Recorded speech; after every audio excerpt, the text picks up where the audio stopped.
Најпрво сакам да им честитам на драгите пријатели и колеги од Филозофското друштво на Македонија, кои што навистина покажа огромна истрајност и саможртва во организирањето на овој фестивал повеќе години наназад.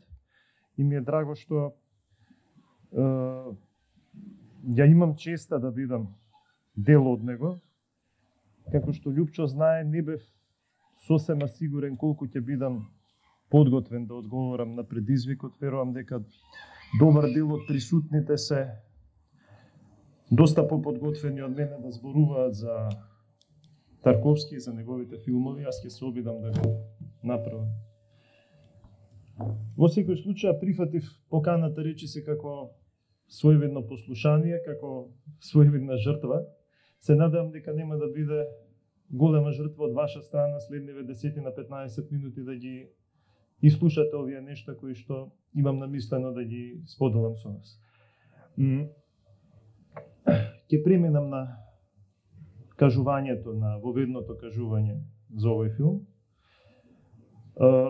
Ако површинскиот семантички слој во филмовите на Андреј Тарковски функционира како отворен систем врз кој може да се применат сосема различни интерпретативни клучеви, сепак внатрешност, логосот би го нарекол, на наративот подлежи на строг и истовремено потполно необврзувачки смисловен канон. Од тука и основоположната тензија во неговиот филмско-поетски космос меѓу строго утврдениот поредок од една страна и самата негова негација на поредокот, олицетворена во императивот на херменевтичката слобода. Предстојните воведни размислувања кон неговиот последен филм Жртвопринесување имаат воедно и намера да ги лоцираат контурите на сложената логосна геометрија која одредуваат закономерноста на неговиот естетско-аскетски јазик. Ќе почнеме за загревање со неколку потикнувачки размислувања за тоа на кој начин може да се концепира актот на жртвувањето. Поидовното и најочигледно значење на жртвата представува своевидна исплатлива размена на добра, би ја нарекол. Оној што ја принесува жртвата се откажува од нешто што му е драго, за да добие нешто што му значи уште повеќе од она што го жртвува. Интересно за нас е дека од ваквата дефиниција не се исклучува само жртвувањето. Само жртвата. Положувањето на сопствениот, конкретно биолошки живот, како откупнина за животот или животите на другите, без кој сопствениот живот би останал без смисла, представува архетипен облик на жртвена размена. Со ова го допревме и второто значење на жртвата. Како средство за повторно востановување или востановување на смислата. Оно што се принесува себе си како жртва не останува со празни раце. Но она што го добива не се животите на другите што успел да ги спаси. Животите на другите се поправо средство за стекнување на она што тој навистина го сака. Имено уверувањето дека постои повисока смисла на сите добри и лоши нешта во универзумот, дека постои рамнотежа, дека сепак се е под контрол. Чинот на саможртвувањето пак не мора по дефиниција во себе да ја опфати биолошката смрт. Ова веќе влегуваме во третото значење. Смртта може да биде и смрт за светот, за неговите законитости, може да биде радикално истапување од сите прифатени норми на мислење и однесување. Тука станува збор за символичка смрт. Таа не е само уште една легитимна опција покрај веќе наведената биолошката.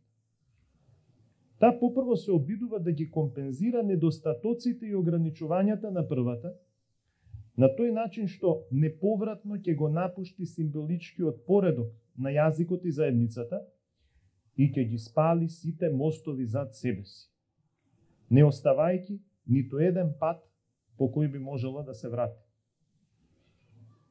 Незината цел не е во задржувањето или во востановувањето на смислата, на постоењето преку спасувањето на другиот, туку во индивидуалното самоослободување од се што го обврзува субјектот од светот и со светот. И тука се чини дека допревме границата на значењето на жртвопринесувањето. Но да не брзаме, да поидеме уште еден чекор понатаму. Славој Жижек, кога веќе нема смисла да го криеме како главен извор на наведените интерпретации, не говори за уште еден вид жртвопринесување, кој има за цел да го измами примателот на жртвата. Именно субјектот кој се жртвува всушност го посакува она што декларативно сака да го спречи и при тоа искусува задоволство. На тој начин жртвата може да се гледа, жртвувањето може да се гледа како компензација за забранетото задоволство предизвикано од неизбежноста на посакуваниот, но официјално непожелен исход. Ваквата схема не е чиста мисловна акробација, би рекле типична за Жижек. Одредени аспекти на старозаветната историја, например за пророкот Јона, даваат легитимитет и материјал за едно вакво обосновување на жртвениот акт. Сепак, незината применливост врз случајот со обсудуваното филмско дело е дискутабилно.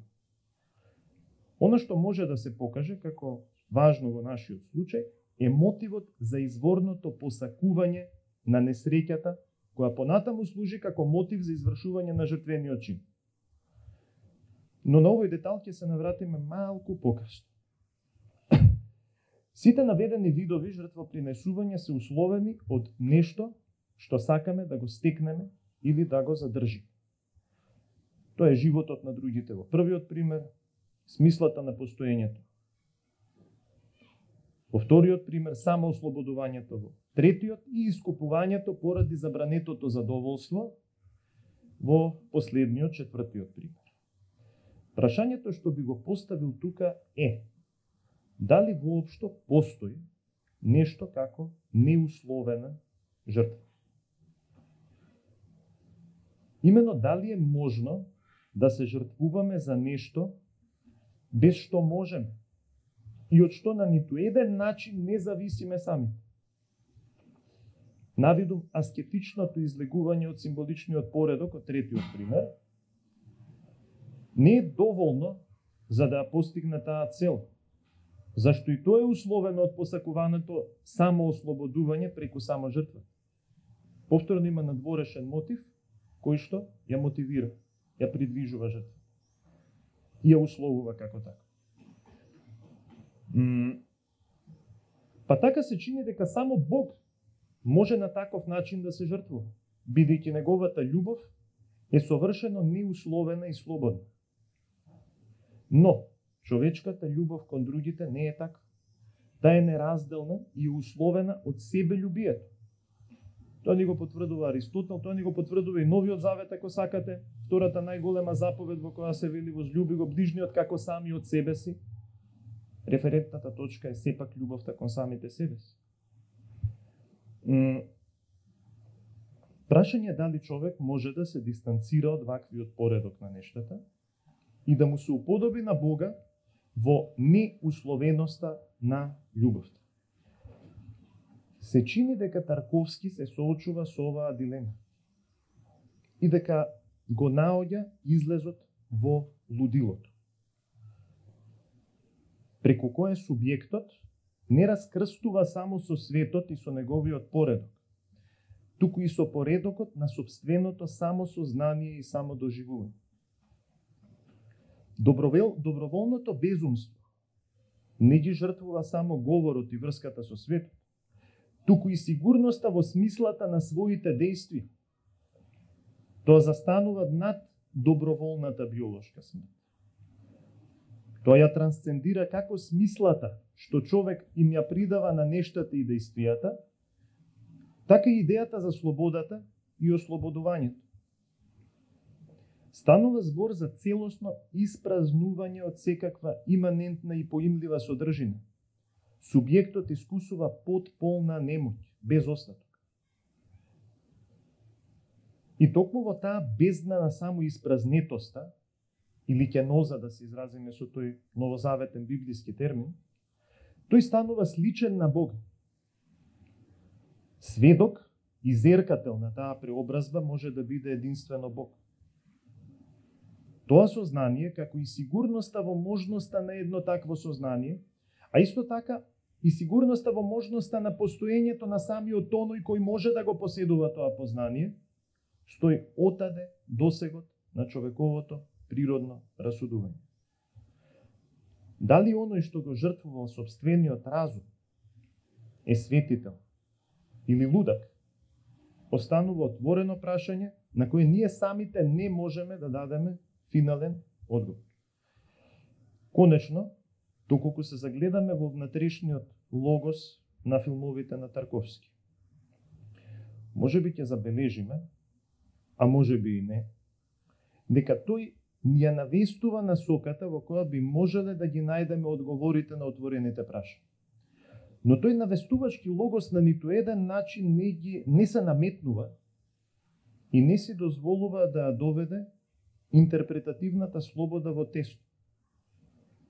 Конечно, толку спомнуваната иконичност на филмскиот израз на Тарковски не се содржи само во видливите естетски облици, туку и во подобието на неговото творештво со ненаметливото присуство на првотворецот во светот и во историјата. Ви благодарам. Мислам дека по овој вовед ќе фрли некаква светлина на филмот кој што следува да го изгледаме и дека таа светлина повторно нема да биде наметлива во насоката, во интерпретативната насока што ја предлагам. И благодарам.